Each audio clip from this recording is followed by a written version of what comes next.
Memoria Sur, un podcast de Diario Sur para hablar y disfrutar de la historia, con Ana Pérez Brián y Curro Fernández Sibaja. Espacio patrocinado por Cajamar, banca cooperativa.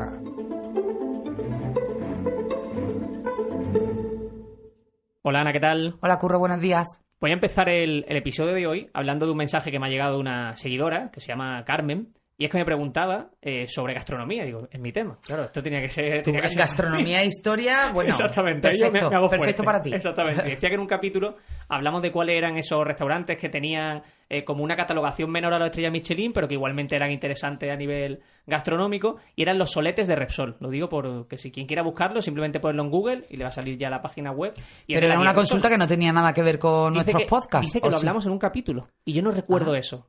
Pero pues como no fuera en el de los hoteles de Calle Lario, los restaurantes... Bueno, es que aquí hablamos de tantas cosas, sí, total. Con lo que tú y nos enrollamos puede ser perfectamente. Bueno, duda resuelta para Carmen. Soletes. Exactamente, soletes de Repsol. Ella igualmente dice que nos escucha y que nos agradece muchísimo que la manicemos los ratos. Qué bueno, y además nos da la impresión, tenemos que ver los datos, pero nos da la impresión de que últimamente ha crecido mucho. Así que desde aquí, gracias. Sí, gracias también a los que nos han ido acompañando, como son el caso de Víctor Heredia, Fernando Alonso, Maripepa Lara...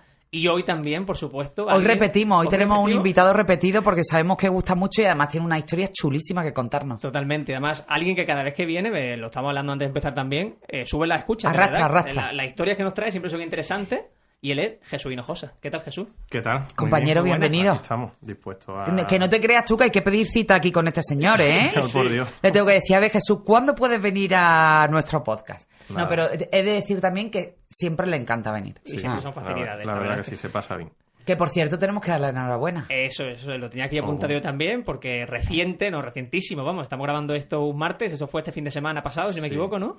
Medalla de oro de la Congregación de la Divina Pastora, ¿verdad? Si no me equivoco. Bueno, muchas gracias, me voy a sacar los colores. Hombre, pero Jesús, hay que darte la enhorabuena porque de verdad yo conozco pocas personas, y te lo ponía en Twitter cuando te felicité, y es verdad, no es porque estés delante, tan entregadas, cuidadosas, y iba a decir profesional, pero no es profesional, la devoción y el cuidado y el mimo con el que hace todo lo relacionado con la Divina Pastora. De verdad que es admirable y no me imagino nadie que merezca más ese reconocimiento que tú, compañero. No, yo muchísimas gracias porque, bueno, al final es cariño que se recibe, pero la verdad es que le causa a uno un poco de apuro, ¿no? Estar así un poco en la palestra, pero vamos, ya está. La verdad que para mí es un privilegio poder servirla y poder servir a toda la familia de allí de Capuchino. Son ya 30 años. 30 años, además, de verdad. Y además también tengo que decir muchos días que a lo mejor a costa de su descanso, absolutamente, a lo mejor que lo llamo, que me equivoco, digo, Jesús, no, es que estoy aquí con la pastora porque estamos haciendo todo, desde las flores hasta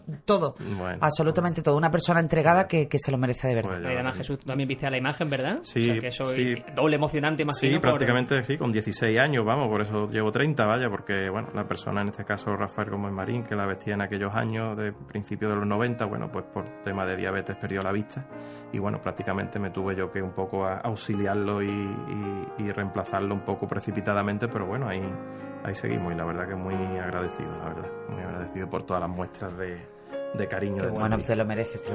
Qué bueno. Pues hoy vamos a contar una historia muy chula y ya nos metemos con la cabecera que va a dar paso al episodio, y es que vamos a contar cuál es el secreto que guardaba o que se guardaba dentro de la imagen de la Divina Pastora.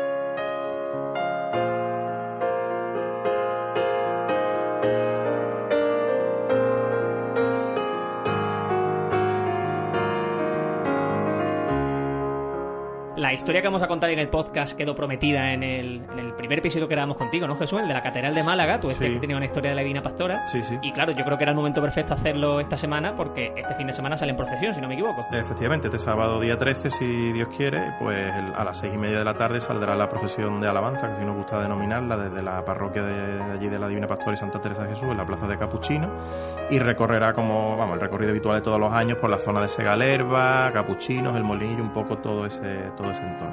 Esa historia que, como digo, quedó prometida. Y me acuerdo que nos dejó el caramelito, ¿te acuerdas? Y dijimos, aquí tenemos que volver de nuevo para que nos cuente esa historia fascinante del siglo XIX, relacionada además con una de las grandes familias de Málaga que la vincula a la Divina Pastora. Eso es. A mí sí me gustaría que contaras, para empezar y poner un poco en situación, que nos hablara de la imagen de la Divina Pastora, porque una imagen que ha sobrevivido a la quema del 1931, a la Guerra Civil, o sea que una imagen bastante antigua realmente. En Málaga, bueno, como se sabe, el patrimonio patrimonio artístico de sacro en este caso, bueno, pues sufrió bastante con las quemas del año 31 y luego con la guerra civil, ¿no? En este caso, todo lo que es el patrimonio, digamos, artístico de la iglesia de la Divina Pastora, bueno, como al lado estaba lo que se le sigue diciendo todavía hoy, el cuartel, ¿no? Uh-huh. Bueno, pues eso permitió que aquella zona un poco neutral durante la contienda y pues permitió que de alguna manera se salvara, ¿no? Que de hecho cuando se hizo la obra de la iglesia entre el año 2017 y 2018, pues gracias a la ayuda de Fundación Málaga se recuperó todo el patrimonio de imaginería desde los siglos XVI hasta el siglo XIX prácticamente, bueno, en cuanto a pintura y demás. En este caso, la imagen de la Pastora es una imagen del siglo XVIII. La vocación de la Divina Pastora surge en el año 1703 en Sevilla, de la mano de Fray Isidoro, un fraile capuchino que tiene pues una especie de visión, ocurrencia, llamémoslo como queramos, de que ve a la Virgen vestida de pastora, ¿no? Si Cristo es el buen pastor, pues en este caso la madre es la Divina Pastora. Aquella, digamos, advocación se extiende pues prácticamente como la pólvora en una época del barroco donde la religiosidad popular estaba muy arraigada en la sociedad. Y bueno, pues se empieza a irradiar primero en el entorno más próximo a Sevilla y en el caso de Málaga, donde ya tenía presencia la Orden de los Capuchinos, que la toman como imagen mariana, digamos, titular. Bueno, pues las primeras noticias que tenemos de la imagen son del año 1741, cuando ya aparece en un testamento, ¿no? Diferentes estudios que se han hecho a lo largo del tiempo, más recientemente en las últimas décadas, entre ellos por Juan Antonio Sánchez López, que nos acompañó en el programa que hicimos de la saga de la familia de los Asensios de la Cerda, bueno, pues los atribuyen a la gubia de un imaginero sevillano, de José Montes de Oca, del barroco, en la primera mitad del siglo XVIII, seguidor de los postulados de Juan de Mesa y de Martínez Montañés, es decir, estamos hablando de una figura de primer nivel de aquella etapa escultórica. Y bueno, pues la fortuna es que gracias a que estaba al lado del convento, junto con el resto de imágenes de la iglesia, la imagen no se pierde y llega hasta nuestros días. Precisamente, hace muy pocos días se ha presentado el resultado de la restauración de la imagen, que ha estado desde primeros de febrero hasta ahora, hasta finales de abril, en proceso de restauración por parte de Francisco Naranjo Beltrán y María Ángeles Mulero, dos profesionales excelentes del mundo de la restauración, y también gracias al patrocinio de Fundación Málaga, con lo que se completaba un poco el círculo del arreglo de todas las piezas escultóricas y pictóricas que hay en la iglesia, ¿no? Se presentó la imagen, se le ha hecho una serie de radiografías y tal. Bueno, en principio no se ha descubierto la autoría, es decir, no está firmada, ni hay ningún documento dentro. Sí ha salido una cosa curiosa, y es que la mayor parte de las imágenes de vestir, que son de madera, y sobre todo las antiguas, y las técnicas modernas también se hace, pues tienen los ojos de cristal. Entonces, para poder meterle los ojos de cristal por detrás, normalmente a las imágenes hay una cosa que le dice la mascarilla, es decir, que una vez que está hecha la pieza, se le corta, digamos, como si fuera el rostro, digamos, y se le saca y se le meten por detrás los ojos y se le vuelvan a colar y se le vuelva a colocar. En este caso, un dato curioso es que la imagen no tiene esa mascarilla, sino que el que la hizo, lo que hizo fue seccionar el cráneo como si tuviera, digamos, la línea de un gorro de ducha, para que nos entendamos, le sacó la media naranja de arriba, profundizó desde arriba y así le colocó los ojos, ¿no? Entonces, bueno, es una técnica escultórica, la hemos intentado comparar con otras piezas de Montes de Oca. En este caso, hasta ahora estamos en proceso todavía de investigación para ver si eso nos da alguna señal de que efectivamente, aunque por estilismo... Sí, para adaptarla perfectamente. Aunque por estilismo, vamos, casi 100% corresponde a la obra de Montes de Oca, porque los rasgos del rostro, las manos, es decir, hay grafismos que repiten todos los escultores del siglo, vamos, y más los antiguos, ¿no? Es decir, que cuando tú ves una obra, hay muchas obras atribuidas pues a Pedro de Mena, Martínez Montañés, que tienen que aunque no estén documentadas, pero tienen los grafismos claros y meridianos. Lo que se dice la firma. Eso, de lo que solía la firma hacer, del trabajo. Efectivamente. Y ya te digo, esta imagen, bueno, pues tiene eso, prácticamente casi 300 años, y bueno, encerraba hasta el año 2010 que es de lo que vamos a hablar hoy. Una historia curiosa. Esa es la historia de la Divina Pastora, por poner un poco de contexto y que la gente también conozca la imagen y la historia detrás de la imagen. Pero hoy nos vamos a detener, el primer paso, en 1942, ¿verdad? Justo después de la Guerra Civil, porque hay una mujer que es la que vestía a la Virgen y que en ese año ya se iba a jubilar, por decirlo de alguna manera, y iba a dejar de vestir a la Virgen. Y ahí es donde arranca esta historia, que si quieres ya vas continuando tú y vamos avanzando en ella. Nosotros teníamos constancia, no solo, digamos, de tradición verbal, sino incluso imágenes de fotografías que existen, de que la imagen en los años 40 se revistió de paños encolados. Esta es una imagen, bueno, de maniquí, la gente se puede hacer una idea, bueno, pues tiene un cuerpo, la forma del cuerpo, tiene sus piernas y demás, y se reviste encima, ¿no? Con su enagua, el vestido, el manto, hasta que configura un poco la estética, la iconografía de una pastora, ¿no? Entonces, bueno, se ve que en los años 40 teníamos constancia de que había una camarera, bueno, que por edad, ya la mujer estaría mayor y demás, bueno, pues deja de vestir la imagen y entonces, no sé si porque no encontró relevo o porque por decisión propia, pues la manda a revestir de paños encolados. Los paños encolados es una técnica que se utilizaba incluso para terminar algunas imágenes en el siglo XVIII, que es pues a base de cartones y de papeles con cola y con estuco y demás, se hacía un poco la forma, digamos, en este caso de los ropajes. Algunos escultores del barroco terminaban así sus imágenes. También era más barato, entre comillas, es decir, y se prestaba mucho más al modelaje, ¿no? Porque era una técnica donde era más dúctil, ¿no? El material que se utilizaba. En este caso lo que se hace es que, bueno, la imagen, pues efectivamente se reviste con esos paños encolados y, bueno, se le da ese aspecto de talla del vestido de la imagen, tal y que cual, y así queda, ¿no? En esa etapa en la que, bueno, tenemos que recordar que después de la guerra, la congregación, hoy felizmente ya desde el año 48 recuperada, pues está desaparecida, como otras muchas cofradías. Bueno, pues la gente se quitó de en medio por razones obvias, ¿no? Entonces, bueno, en este caso, bueno, pues la congregación está desaparecida, esta mujer, bueno, ve que ya no puede seguir vistiéndola y la reviste de paños encolados. Esa era la información que nosotros teníamos. No teníamos ningún detalle más, ni de quién era esta mujer, ni de quién hizo el revestimiento de paños encolados, ni absolutamente nada más.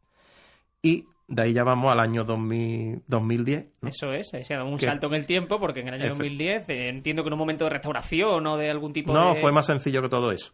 La imagen, bueno, tiene varios momentos del año en los que baja, digamos, del camarín en el que se encuentra durante todo el año presidiendo la iglesia. Uno, evidentemente, es para la procesión como la que hay este sábado. Otro en el momento del besamano, veneración, que tiene el último fin de semana de Adviento, en diciembre. Y hay un momento que es tradicional desde hace casi ya más de 40 años, que es el momento de la presentación de los niños en la festividad de la Candelaria. En torno al 2 de febrero, bueno, se conmemora la presentación del Niño Jesús en el templo, y bueno, y muchísimas imágenes marianas tienen ese momento en el que pues las familias acuden con los recién nacidos. Con los recién nacidos para que los bendiga. Para que la Virgen los bendiga. Esto se hace en muchos sitios. Sí. En nuestro caso, la imagen, bueno, pues se dispone, en este caso, en un trono, digamos, un sillón de tipo realeza, para significar un poco la realeza de la Virgen, y se retira de una especie de banqueta en la que se encuentra, digamos, el cuerpo, o sea, donde está sentada durante todo el año. Ese año, no me preguntéis muy bien por qué, porque tampoco sé deciros una razón especial, pero bueno, se quita de esa zona y bueno, si nos ocurre un poco inspeccionar la imagen para ver si está correctamente por dentro, en fin, y tal y que cual. Y vimos, pues eso ya lo sabíamos, que tiene en la parte inferior, digamos, tiene un orificio bastante grande donde posiblemente ahí se acoplaría algún tipo de espiga o de madera para sujetarla a algún tipo de roca, de banco, en fin, donde hubiera estado la imagen hace ya décadas, ¿no?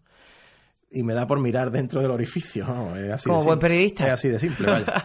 Y entonces, bueno, pues me percato de que hay un sobre, bueno, en este caso no vi lo que era, vi que había una especie de papel. Claro, evidentemente yo me puse atacado de los nervios. A hiperventilar, ¿no? Porque el primero se me pasó por la cabeza es que pudiera tratarse de algún documento del siglo XVIII donde viniera la autoría de la imagen, evidentemente, ¿no? Bueno, eso evidentemente era poco probable porque un papel desde el siglo XVIII era difícil que aguantara en buenas condiciones durante tantos siglos, ¿no? Pero bueno, con mucho cuidado porque no se llegó a desmontar en ningún momento lo que es la superficie exterior del cuerpo. Bueno, pues con unas pinzas, no me acuerdo muy bien cómo se hizo, se extrajo ese sobre, ¿no? Y ese sobre tenía a su vez 3 documentos. El sobre, el sobre era curioso porque el sobre venía con el sello de la falange. Bueno, estamos hablando... Sí, claro. Sí, bueno, claro, estamos hablando de una época. De una época, ¿no? En la década de los 40. Efectivamente, y decía, bueno, algo así como dedicado a la Virgen de la Pastora, ¿no? A la Divina Pastora, tal y que cual. Entonces, en esos 3 documentos, que afortunadamente, bueno, ya no se han vuelto a introducir dentro de la imagen, los tenemos allí enmarcados un poco en la congregación.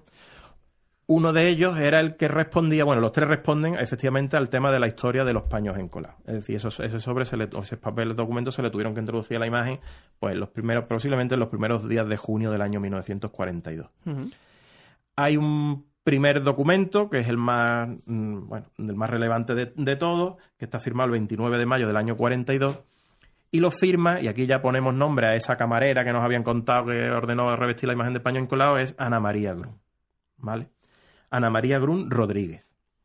Esta señora dice, bueno, pues textualmente en ese documento, después de haber vestido a mi amadísima divina pastora desde la edad de 10 años, es decir, era una niña, en que ayudaba a sus camareras, y aquí vienen nombres propios ya de más peso todavía, Felisa Grun Cerero y Adelaida Lengo, que en gloria estén, hoy que cuento con 65 años, he vestido por última vez con todo el cariño a mi señora, que va a ser vestida de talla, habla vestida de talla, los paños encolados por el gran artista don Francisco Palma.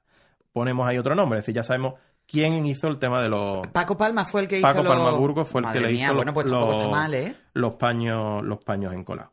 Y habla aquí de que han cooperado pues María Luisa Welling de Heredia, Antonio Prat, bueno, es decir, una serie de personas aquí ya, bueno, y habla aquí, hace como un pequeño poema. Es decir, por los datos que nos da y atando cabos, bueno, pues efectivamente da un nombre de el de Felisa Grun Cerero, que es una hermana de la conocida... De la insigne Trinidad Grun, de la que aquí mi compañera Ana Perebrián ha escrito tanto y tan bien, de Trinidad Grun, ¿no? Entonces, bueno, pues ahí ya sabemos que esta señora era sobrina, en este caso, de Trinidad Grun, porque, bueno, y ahora os cuento un poco más, sus padres en este caso eran Constantino Grun Cerero, que era otro hermano de Trinidad Grun, y Josefina Rodríguez Moreno. Bueno, ese primer papel, digamos, ya nos responde a algunos, bueno, a los principales interrogantes, digamos, del tema, pero había dos documentos más dentro de ese sobre. Por un lado, un documento de las monjas clarisas, bueno, es un documento muy cariñoso, digamos, de plegaria, digámoslo así, de las monjas hacia la imagen. Tenemos que recordar, por hacer contexto, de que todavía permanece junto a la parroquia el monasterio de María Clarisa.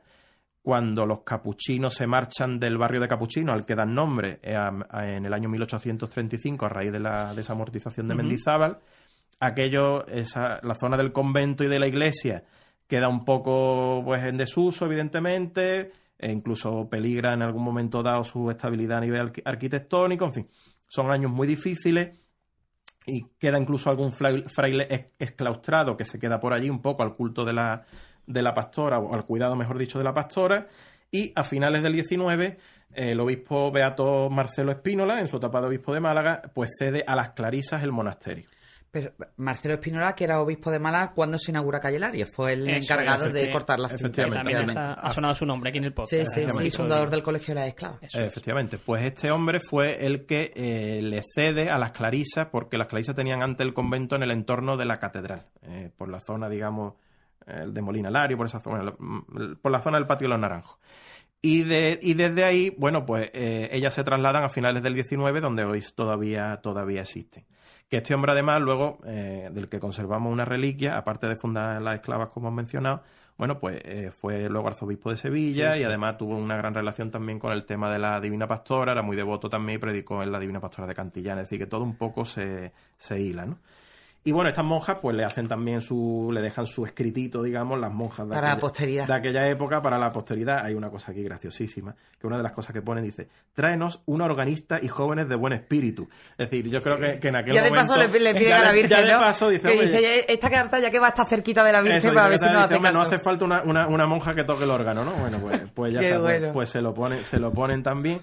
Y bueno, ahí dicen, te queremos muchísimo, tus claras, tal. Hay que durante mucho tiempo aquello se denominó la Iglesia de las Claras, vamos. Sí, claro. Y esta carta la firman el 31 de mayo del año 42, es decir, 2 días después de la carta de en este caso, de Ana María Grun, ¿no? Claro, que también te hace pensar que fue algo premeditado, o sea, que fueron pidiendo que escribiesen algo. Estaba todo organizado, claro. Es como una especie de primera piedra. Eso es. Claro. No, pero una especie de Sí, es como decir, oye, le vamos a meter esto para el que lo lea dentro de, bueno, pues al final efectivamente pasaron 60 años, 70 casi años, 70 años, pues que se acuerde de nosotros y vamos a hacerlo, ¿no?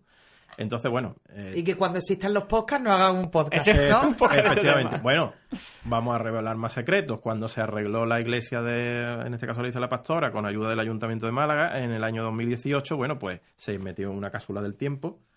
Eso, también, ¿no? No lo sabe casi nadie, y hay una cápsula del tiempo metida. ¿Y qué hay en la cápsula del tiempo, Jesús? Bueno, ahí se hizo como un cilindro de una especie de trozo de allí de la obra, tal, pero vamos, con su plástico y tal. Bueno, básicamente se metió un poco quién hacía la obra, por qué se hacía, un poco la historia de la iglesia, todo eso se metió ahí, eso está metido, pero bueno, hay un hormigón por encima, o sea que eso, cuando lo saquen será... Casi no vamos a estar aquí para hacer el podcast, yo creo que no. Así que, pero qué bueno, pero esas cosas me pueden hacer muchísima ilusión. Mira, hablamos hace unos capítulos del tema de María Pía, ¿no? De esas memorias que ella escribía, hablando de su abuelo, en este caso Manuel Agustín Heredia, su familia, que yo creo que aunque sea algo incluso personal, que no tenga una relevancia histórica, que está bien dejar por escrito costumbres, recetas... Ella no hizo esas memorias con la intención de publicarlas. Es más, yo creo que no sé, yo ya que me he leído el libro, hasta qué punto le hubiera gustado que todas esas cosas que se hablaban, claro, que se hablaban en las mesas de camilla, en las salas de estar de las grandes y de las pequeñas familias, por los asuntos de familia, ¿no? Pues el tío tal, bueno, pues que tiende a esto, pero claro, es que las memorias eran tan deliciosas que era imposible no... A mí también por cierto, ha sido una de las grandes peticiones en la Feria del Libro, en la caseta de Argubal, muchísima gente... pues fascinada por el podcast que hicimos con Fernando, pues se ha acercado para pedir las memorias de María Pía Heredia, pero eso siempre está muy bien. Siempre hay que dejar testimonio por escrito de los momentos históricos, sí. Sí. O incluso momentos al final personales o que nos puedan acercar a nuestra familia. Luego de eso, de recetas, de anécdotas, luego de lo que sea. Luego ya después veremos cómo se utiliza, pero al final... Eso es siempre... por ejemplo, el tema este de que se hizo en la obra de La Cápsula del Tiempo es porque yo me vi en la situación, digo, oye, si alguien dentro de 100 años, lo que sea, quiere saber aquí qué pasó, es decir, como a mí me ha pasado, es decir, yo no sabía nada de esta historia porque más o menos referencia porque verbalmente me lo habían contado hasta que ya se encontró la documentación, ¿no? Pues oye, pues gracias a esa documentación no me he enterado de todo, ¿no? Vaya a decir que...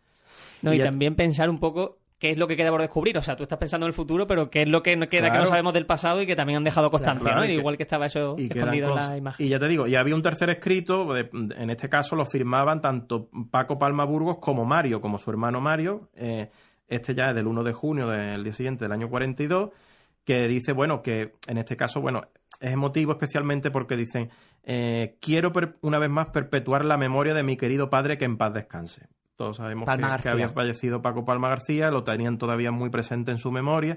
Dice, escribiendo unas notas sueltas para las imágenes que se restauran en esta casa o estudio, o mejor dicho, dice, Cueva del Tuerto, como él le decía. Es decir, estamos hablando, ellos tenían el taller en la calle Puerto Parejo, aquello... podemos imaginar a lo mejor un taller muy modesto en un momento dado, aunque con las suficientes características para trabajar las esculturas en madera. Pero y decía, encontrándose mi hermano Francisco en Madrid, ultimando todo lo relacionado con su viaje a Roma, donde ha sido pensionado por el mérito de sus trabajos. Es decir, esta nota la escribe Mario cuando Paco Palma Burgos está en Madrid en Roma. Y está preparándose para ir a Roma a hacer que, todo eso ya entra dentro de la historia de Paco Palma. Y además, obviamente, todo a mano. Todo a mano, todo totalmente a mano. Dice, es por el motivo por el cual... él no ha escrito aquí ninguna de sus cosas acostumbradas. Es decir, Paco Palma Burgos era el que se acostumbraba, digamos, a escribir las notas. El portavoz de... Eso, y en este caso... dice, ruego a la persona que encuentre estos documentos, rezo una oración por nuestras almas. Pues efectivamente, cuando nos lo hemos encontrado, yo no sé si Mario creo que ya no vivía en ninguno de los dos. Paco, desde luego que no. Y ya te digo, a raíz de esto sí es verdad que nosotros contactamos con la familia o los herederos, en este caso de Paco Palma Burgos, con Carlos, que pertenece también a la Cofradía de la Piedad, y hicimos durante algunos años el contacto y lo invitamos a la novena. Qué maravilla. Incluso se ofreció alguna de las misas de la novena por el alma de estas personas, aparte de por la de Ana María, evidentemente. Qué chulo.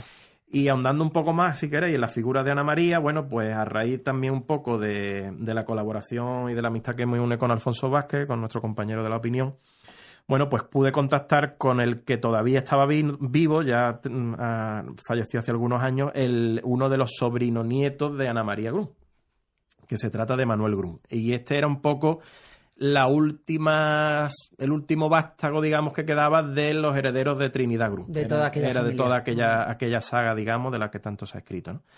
Y pues este hombre, la verdad que tuve suerte porque él que tuvo una relación muy estrecha con Ana María Grun, porque esta mujer, cuando este hombre era muy joven, pues prácticamente lo dejan, casi niños lo dejan al cuidado, lo dejan al cuidado de ella, ¿no?